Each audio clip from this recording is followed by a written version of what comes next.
Madame, Monsieur, bonsoir. Dans cet épisode rétrospectif 2024, spécial bilan de l'économie marocaine. Entre une conjoncture mondiale qui vacille au gré des vents politiques et des grandes marées géopolitiques, un secteur agricole local assoiffé par la sécheresse et des réformes à caractère social considérablement dispendieuses, l'économie marocaine navigue tant bien que mal. Mais les chiffres de croissance ou encore ceux du chômage ne présagent pas d'une année exceptionnelle, sauf pour les recettes fiscales qui enregistrent, elles, des hausses à 2 chiffres.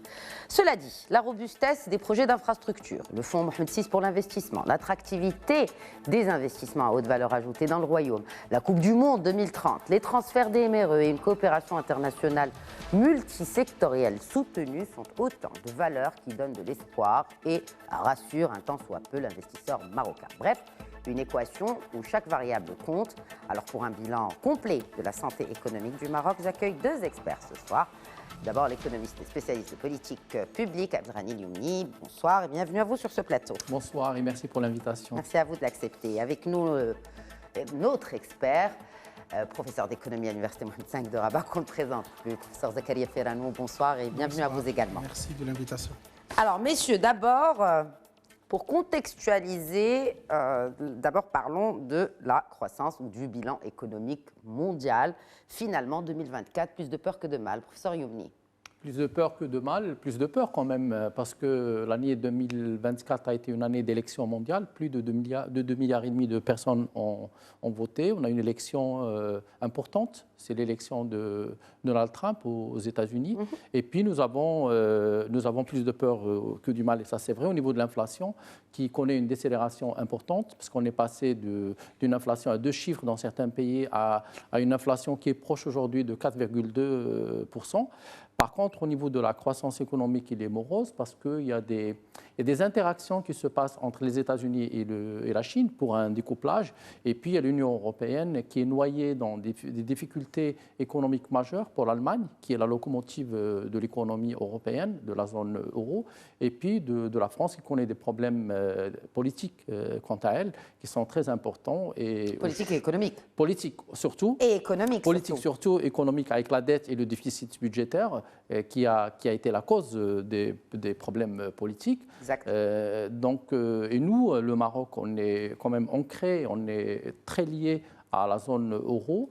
Alors aujourd'hui, dépréciation de l'euro, appréciation du dollar, et ça aura un impact sur l'économie marocaine. Et l'économie mondiale connaît quand même une instabilité avec un taux de croissance 2025 qui est prévu autour de 2,9-3%. Par rapport à cette question-là et par rapport à l'impact de la santé de l'économie mondiale sur notre économie marocaine et surtout sur des valeurs qu'on importe.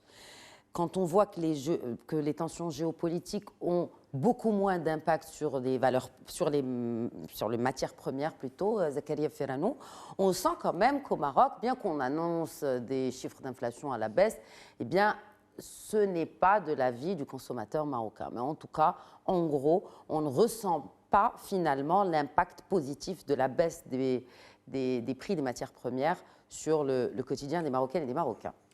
Très bien. Bon, premièrement, permettez-moi de revenir sur la question mondiale. Donc, la question mondiale, nous avons les thermomètres de la situation économique, c'est les rapports de la Banque mondiale et aussi les projections du FMI qui sont élaborées dans les différents rapports qui sont établis. Oui. Maintenant, la situation, et je complète ce qu'a dit mon collègue et ami, c'est que la situation, elle est toujours fragmentée. Ça veut dire que la croissance mondiale, elle dépend des pays émergents qui n'arrivent pas à avoir un régime de croissance plus soutenu.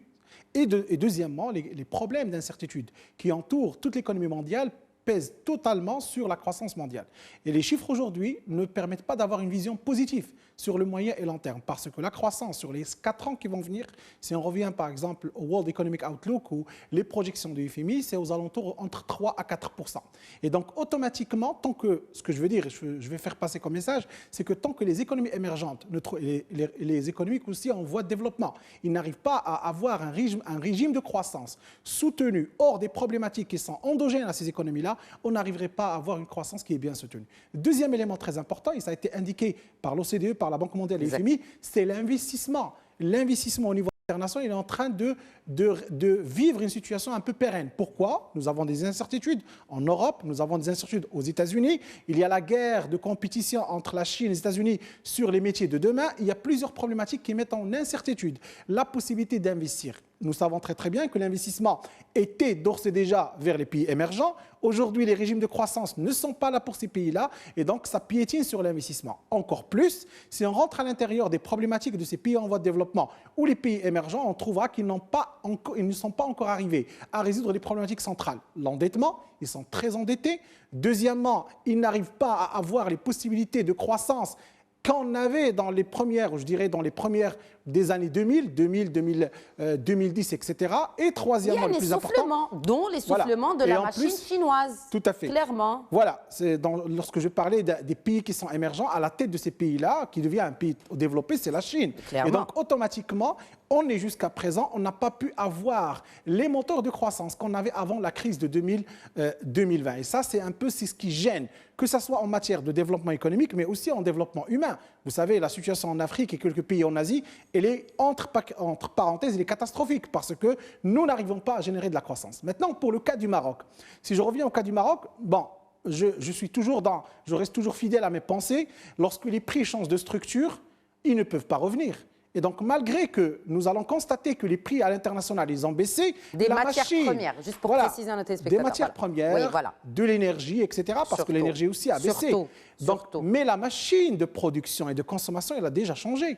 Et donc, aujourd'hui, lorsque vous allez parler en termes de structure des prix, nous avons changé ces structures des prix. Est-ce que maintenant, un Marocain va croire que le prix du pétrole va revenir à 7 ou 8? Je ne crois pas que ça va être le cas. Au minimum, on pourrait atteindre la fourchette minimale ou le plancher de 10 dirhams, par exemple.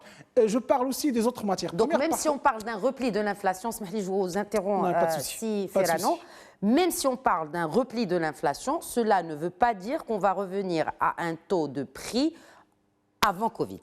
Impossible, parce que la structure des prix a changé, sauf si nous avons des politiques qui soient plus agressifs en matière de politique publique. Pourquoi? Je m'explique sur ça. Sauf que si l'agent le plus fort dans le marché, qui est l'État, intervient dans ces prix.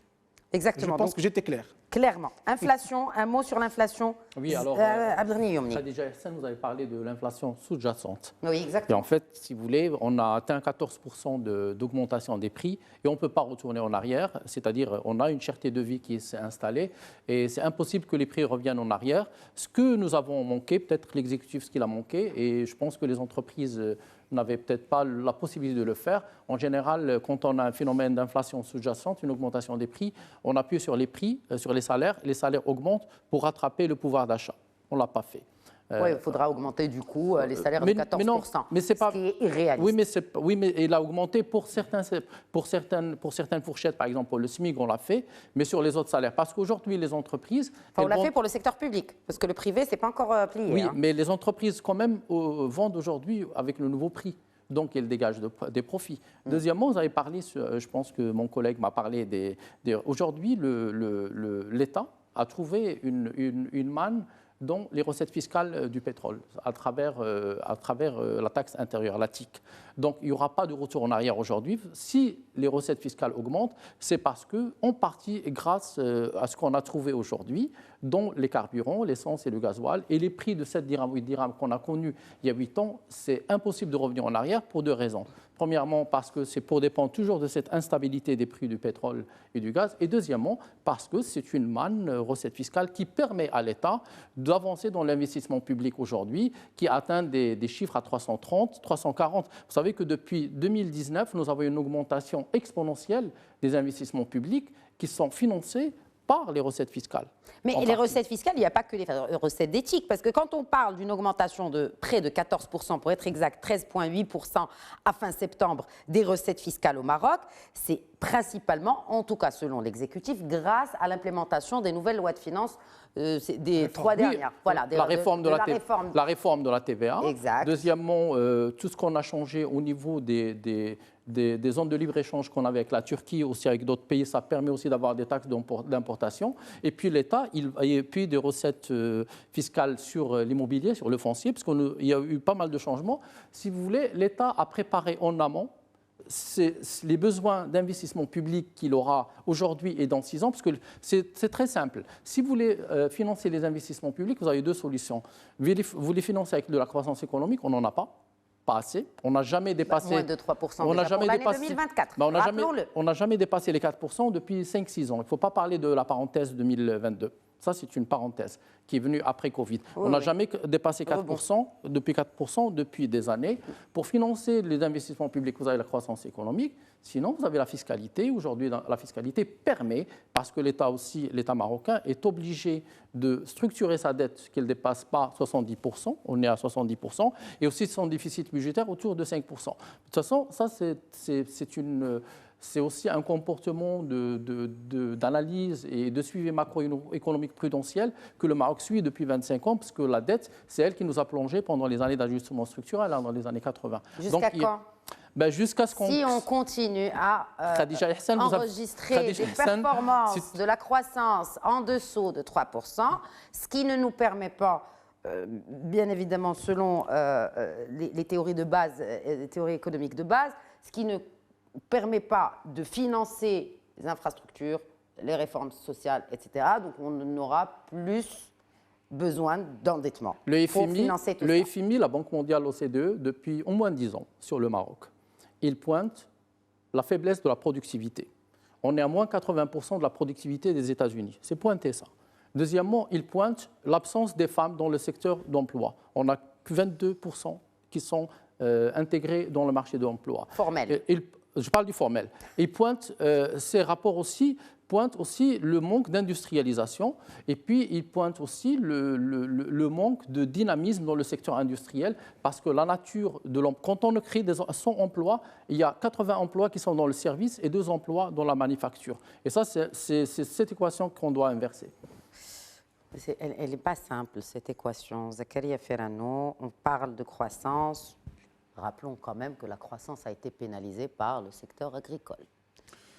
Bon, oui, dans l'analyse conjoncturelle, ça fait 6 ans qu'on n'arrive pas à générer de la croissance à travers le secteur agricole, mais moi, je ne pense pas que c'est ça le problème. Le problème, effectivement, il y a beaucoup d'informations qui ont été dites par mon collègue qui méritent vraiment de détailler, d'approfondir. Si je reviens à la croissance, moi, je crois que le problème n'est pas dans l'agriculture. Il est dans le secteur non agricole. Pourquoi? Parce que si on regarde les statistiques sur les 10 ou 15 ans, et je n'arrête pas de dire ça, nous allons trouver que le plafond de croissance qu'on peut atteindre, c'est 3,6, 3,9. Et donc la question fondamentale à se poser, c'est que pourquoi dans les secteurs de transformation et les secteurs de services, on n'arrive pas à avoir des taux de croissance qui dépassent les 5-6%. Et pourtant, on exporte près d'1 million de véhicules par an. C'est ce que je veux dire. C'est là où il y a vraiment, on se pose la question. Qu'est-ce que vous exportez en termes de valeur ajoutée? C'est ça le plus important. Ne regardez pas en termes de chiffre d'affaires à l'exportation. Dont vous parlez maintenant, c'est le chiffre d'affaires à l'exportation. Oui, nous exportons 1 million de voitures, on va atteindre. On est, je pense, à 700 000, etc. 700 000, exact, mais on va atteindre, exact. Les 1 million. On a un régime de croissance bien, 5,8, 5,6, c'est très très bien dans ce secteur. Mais maintenant, la question qui se pose, quelle valeur ajoutée vous exportez? C'est ça le plus important. Et donc, lorsqu'on parle, nous, de la croissance économique, on est en train de parler de la valeur ajoutée dans le secteur. Aujourd'hui, je vais dire le terme directement, on est compétitive par le prix. On n'est pas compétitive par la qualité. D'accord? Lorsque vous produisez dans n'importe quel secteur et vous exportez des valeurs, ou je dirais des biens ou des services qui sont à faible valeur ajoutée. Maintenant, ce qu'il faut dire, c'est que comment on peut changer ce régime? Moi, je crois que la solution n'est pas miraculeuse. Si on veut arriver à ça, il faut que l'investissement se transforme en innovation. Certainement, il y aura ceux qui vont me critiquer, me dire on investit dans l'infrastructure, c'est bien. On est en train d'attirer les investisseurs. Mais le plus important, c'est comment déployer cet investissement pour qu'il ramène à la recherche et développement et l'innovation.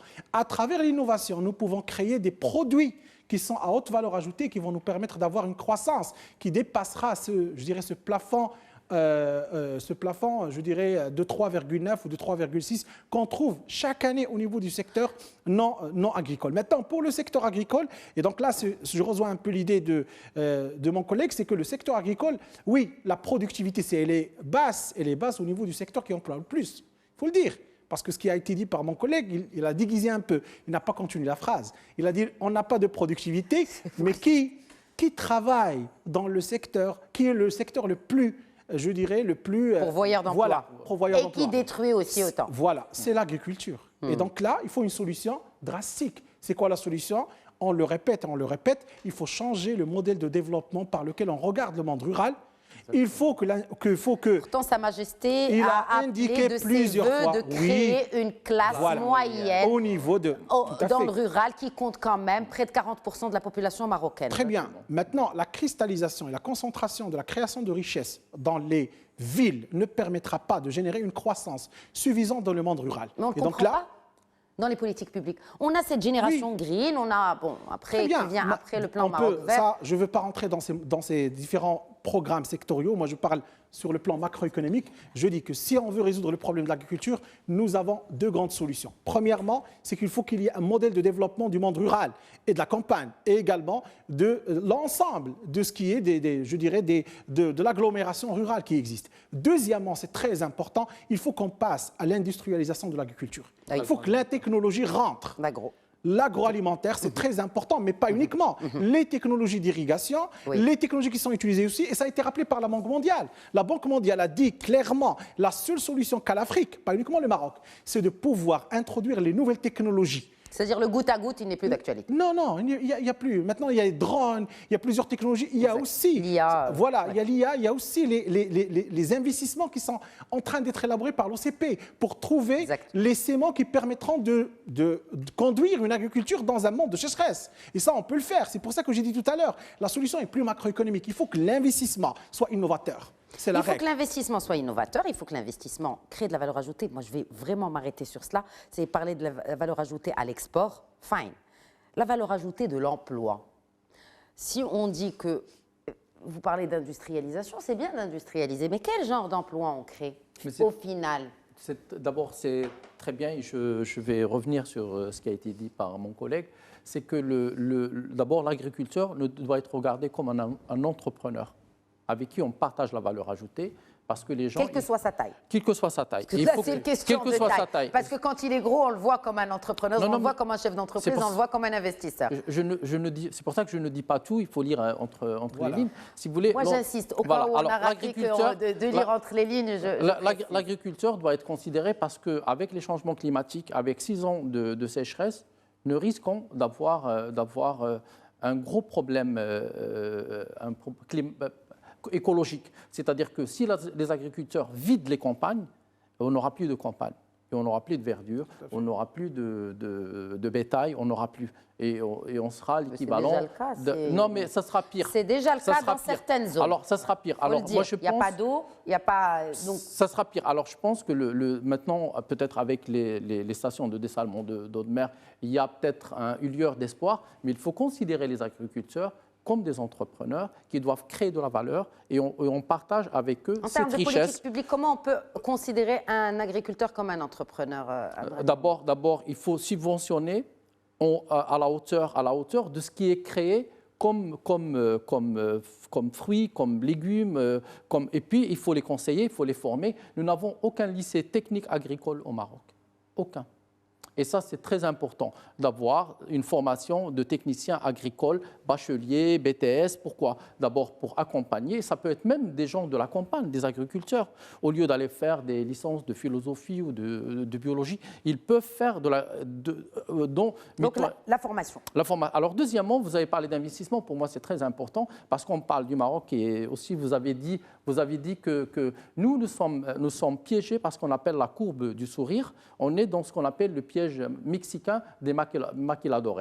C'est-à-dire que nous avons une industrie automobile dont la valeur ajoutée est piégée par la courbe du sourire. Nous récupérons 3% à 4% de la valeur ajoutée pendant que les autres récupèrent le reste. C'est vrai qu'on est excédentaire aujourd'hui, le Maroc avec la France, au niveau des exportations, mais quand vous regardez de très près, ce qui ressort comme produit final a une valeur ajoutée supérieure au niveau du dividende et des bénéfices que ce que nous gardons en emploi. Ça, mais c'est quand même une très bonne chose d'aller vers ça, parce qu'il y a des pays qui sont allés dans cette démarche qui ont réussi. Le Mexique a échoué, mais il y a des pays qui ont réussi. Le Vietnam, la Malaisie, la Turquie. Alors, ces 3 pays, par exemple, le Vietnam, cette année 2024, 40 milliards d'investissements directs étrangers reçus. Ça veut dire des gens qui viennent s'installer. Alors qu'au Maroc, nous avons 2 milliards depuis chaque année. 2 milliards de dollars, 2 milliards de dollars, 2 milliards de dollars, ce n'est pas suffisant. Si nous voulons attirer des investissements directs étrangers, il faudrait qu'on monte en potentiel. Malheureusement, la formation professionnelle que nous avons n'est pas à la hauteur. Nos universités ne font pas des jeunes qui peuvent être employés dans les manufactures. Et ça, c'est tout le problème. Mais ça reste quand même une destination attractive pour les investissements directs étrangers. Pour le foncier, pour la fiscalité. Mais pas pour la matière grise. Si on a une main-d'œuvre qui est qualifiée, mais qui n'arrive pas. C'est le mot main-d'œuvre qui me pose problème. Et vous revenez à ma question, merci d'ailleurs. C'est sur la valeur ajoutée de l'emploi que l'on crée. Est-ce qu'on est en train de chercher de créer de la main-d'œuvre ou de la matière grise? Alors, on est resté à la main-d'œuvre pour passer à cet aspect d'innovation de l'économie. Je pense que le lien est excellent. Nous, on est resté à la main-d'œuvre qualifiée. Et par contre, vous prenez la Corée du Sud, elle est montée au capital humain qualifié. Parce que nous n'avons pas le même système scolaire. Quand vous révisez l'évaluation de PISA du Maroc, nous sommes à 150 points en dessous de la moyenne en tout. Les mathématiques, les langues, la culture scientifique. Et pourtant, nos ingénieurs sont très demandés et que des pays comme la France, par exemple, viennent puiser dans nos écoles marocaines publiques pour chercher des pépites d'ingénieurs pour développer davantage leur technologie et leur innovation. Ça, c'est exactement la même chose. Comme la petite jeune... Il y a un contraste quelque part, Non, il y a un contraste. Le contraste, il est dans la statistique. Comme la petite jeune de Ouarzazate qui a 19,9 de moyenne générale, et on va la célébrer, on va la recevoir, on va lui donner un prix, mais ça représente 1%, 2%, 2%. Il faut que le modèle de l'enseignement primaire et secondaire et dans les lycées change au Maroc. Parce que nous n'avons pas, c'est les exceptions qui sont récupérées. C'est pour ça que nous avons de la matière grise qui disparaît. Mais ce n'est pas les exceptions. Il faudrait que la montée en puissance du capital humain devienne la règle. Alors, et dans ce cas, l'IDH bougera. On passera de 0,6 à 0,8. Indice de développement humain. Alors, messieurs, parlons d'investissement. Il nous reste 4 minutes. Oui, une parenthèse. Mais très brève, si voilà, très brève. Moi, je ne suis pas tout à fait convaincu du fait qu'il faut incriminer le système éducatif. Parce que le système éducatif est une conséquence des politiques publiques. Ce n'est pas lui qui crée les politiques publiques. Et donc là, la question d'employabilité est une question de choix de modèle économique. Permettez-moi de dire simplement un mot très simple. Le Maroc a fait un choix. Peut-être il a fait ce choix dans la fin des années 90 d'avoir ce qu'on appelle une croissance qui n'est pas pro-emploi. On a choisi ça. On a choisi d'avoir ce modèle. Et donc automatiquement, si on l'a choisi, aujourd'hui on vit ses conséquences. Maintenant, est-ce qu'on a réussi avec ce modèle? Je dis oui. Nous avons pu développer notre PIB, nous avons développé... Il faut aujourd'hui qu'on en parle de ce modèle. Pourquoi nous avons choisi une croissance qui n'est pas pro-emploi? Aujourd'hui, lorsque vous prenez le modèle allemand, lorsque vous ramenez une industrie en Allemagne, ils vont vous dire on n'a pas besoin. On n'a pas besoin de capitaux. On a besoin de la filière. Vous allez installer toute la filière chez nous. Pourquoi? Pourquoi ils demandent la filière, les Allemands? Ils sont très intelligents. Ils demandent la filière parce qu'ils veulent produire toutes les pièces qui rentrent dans la chaîne. Exact. Pourquoi? C'est quoi l'objectif? 2, premièrement, attraper et attirer la technologie. Et deuxièmement, créer de l'emploi. Oui. Aujourd'hui, non, on ne fait pas ça. On attire les capitaux, vous ramenez avec vous votre technologie, vous ramenez tout et vous employez finalement 100 au 1000. Mais on n'en a pas besoin. Si, on en a besoin quand on fait de la politique, Zakaria Ferrano. Quand on fait de la politique, on a besoin de ces chiffres. Laissez-moi dire. Donc c'est lorsque vous me dites vous avez dépensé 130 milliards de dirhams pour avoir 25 000 emplois, je me pose une question. Pourquoi? C'est une question. 135 milliards de dirhams pour avoir uniquement 25 000 emplois.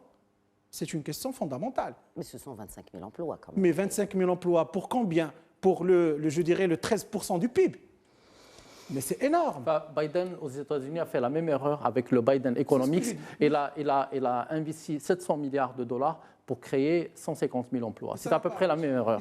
Non, ça n'a pas. Mais comme vous parlez de filière, vous avez raison. Oui. Juste la filière, rapidement. Vous avez les Turcs qui ont essayé à peu près de suivre la même chose. Nous, on aurait pu le modèle allemand. On aurait pu le faire dans le secteur textile, par exemple, qui est pourvoyeur d'emplois. Le texte. Tout à fait. Le textile. Je suis tout à fait d'accord. Et on ne l'a pas fait. On ne l'a pas fait. C'est des choix. Voilà. Non, ce n'est pas un choix. Parce qu'on était obligé de ne pas le faire. Parce qu'on fait de la sous-traitance pour les marques que je ne vais pas citer. On a oublié le marché américain avec qui on pouvait avoir plus de technologie. Et on a oublié d'autres marchés pour rester calé sur quelques contrats. En tout cas, on ne veut pas rentrer dans les secteurs. Je ferme la parenthèse. Mais c'était de la politique quand même. Ah oui, c'est de la politique. Non, c'était de la politique avec l'Union européenne. Parce qu'il ne fallait pas aller chercher... Non, mais c'est de la politique interne surtout. Aussi. Parce que quand on annonce qu'on a créé 25 000 emplois... Ça fait joli pour un pour un Très bien, bilan. oui, mais nous, dont on a besoin d'un régime qui est que celui de 2000 jusqu'à 2010. On a besoin annuellement de créer 150 000, 130 000 emplois. Ça permettra de résorber le taux de chômage qu'on vit aujourd'hui. Et ce qui est bien, c'est que quand même, pour finir sur une note quand même positive, c'est qu'il Mais ça, c'est positif, je dis que c'est très positif, positives hein. ont été faites, notamment pour créer des entreprises, pour soutenir les entreprises. Un mot rapidement sur ce fonds, Mohamed VI, parce que on va dire que l'activation de ce fonds, Mohamed VI, qui a été lancé en 2020 pour dynamiser justement l'économie marocaine, eh bien en 2024, il y a du nouveau. Rappelons qu'il est doté d'un capital initial de 45 milliards de dirhams, prévu avec des ressources supplémentaires jusqu'à 150 milliards de dirhams sur 5 ans.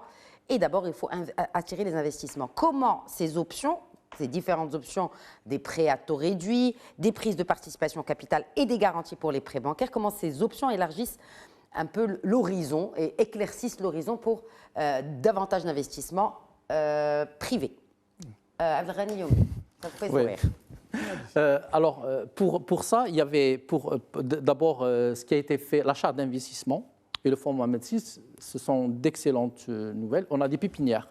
Malheureusement, ce qui nous manque, c'est les projets. Moi, j'étais un défenseur féroce de la politique de substitution importation comme première jambe, pas toute la jambe, hein, comme jambe pour créer de l'emploi, parce que ça nous permet de substituer les importations, d'avoir des manufactures, de commencer à apprendre à industrialiser par soi-même une partie de nos besoins. Et le deuxième, d'aller innover sur le digital, sur les énergies renouvelables, sur l'hydrogène vert, ce sont deux. Alors, le premier a été freiné, je ne sais pas pourquoi, pour la substitution aux importations.